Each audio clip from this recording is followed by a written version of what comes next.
Hello everyone, welcome back. In this video, I'm going to show you how to log in into your MEXC crypto account.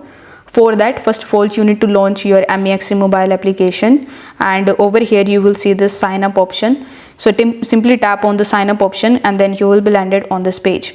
So if you are new to MEXC, I would recommend you to use the link that is given in the description and create your account here. This way you will be able to claim 8,000 USDT as sign up bonus. So if you already have an account, once you tap on the sign up option, you will see login now option. So simply tap on it and then provide your email address or phone number, whichever method you have used to create your account here. Then press next. On the next page, you need to provide your password associated with your account, and then you need to simply just verify your email address as well, and you will be able to easily log in into your account. If this video helped you out, make sure that you like this video and subscribe to the channel. Thanks for watching.